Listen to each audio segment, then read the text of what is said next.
Біз ауылда өстік. Ауылдың мектебінде оқыдық. 10 жылдық ол кездегі. Сондағы ауылдағы ең қадірлі мамандық ұстаз. Мен өзім сол ұстаздарыма қарап еліктеп мұғалім болғым келіп. Сосын өзімнің анам, мен үйдің тұңғышымын ғой.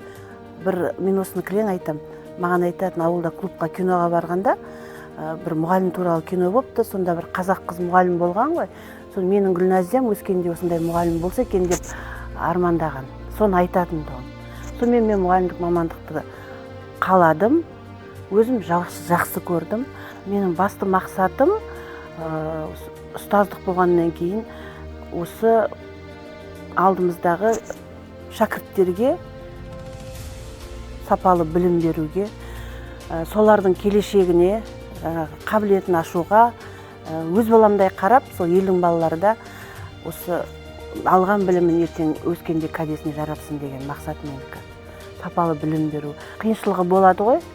Шаршаймыз, мысалға түні бойы, түннің бір уағына дейін жұмыс істейміз. Балаларымыз жас кезде кешке ана болғаннан кейін бүкіл шаруаларымыз істейміз, отбасы болғаннан кейін тамағын береміз, жатқызам. Түні бойы отырып, ол кезде біз табақ жоспарын қолмен жазамыз, ізденеміз, бүкіл көрнекі құралдарды қолмен жасаймыз. Бірақ істеп отырған өзіңнің мектебің, отбасыңыз қолдап отырса, тұрақты осы жұмысты істеуге болады деп ойлаймын. Астанада осы дарынды балаларды, жастарды қолдау мақсатында ашылған Зерде мектебінде мен 16 жылдан асып баратыр. Осы директордың оқу жөніндегі орынбасары болып қызмет істеп келе жатырмын. География пәні мұғалімі. Өз мамандығым бойынша жұмыс жасауға энергияны, мотивацияны, сол өзім жұмыс жасап жүрген мектебім, ұстаздарым, оқушылар алдымызда осы іріктелген бала дегенмен оның да қыр-сыры болады. Дарынды балалар жинақталғанымен мамандандырылған лицей ғой. Бұрынғы біз ұстаздық жолды бастаған уақытпен қазіргі уақыттағы салыстырсақ, педагог мәртебесі туралы заң енгізілгеннен кейін педагогтерді қолдау, мысалға жалақымыздың 4 жылда көтерілуі, мынау қағазбастылықтан арылу, сосын ресурстардың жеткіліктілігі, кітап болсын, электронный оқулықтар болсын, мүмкіндік мол. 2021 жылы 18 наурыз күні пандемия уақытында Астана қаласы білім басқармасына рахмет айтам.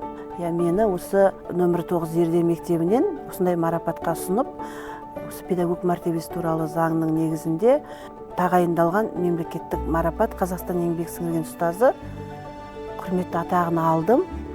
Сол кезде біз республикадан 22 ұстаз болдық.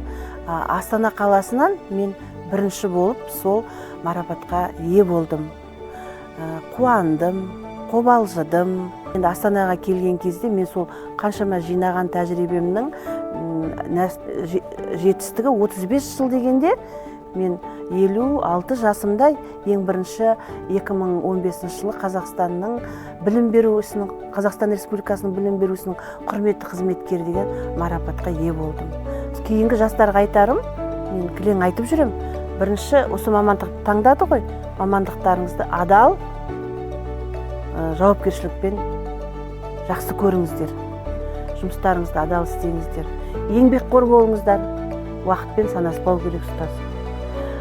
Егер мұғалімнің теориясы мықты болып, оған ол өзінің еңбекқорлығымен атқарса, барлық шыңды бағындыруға болады.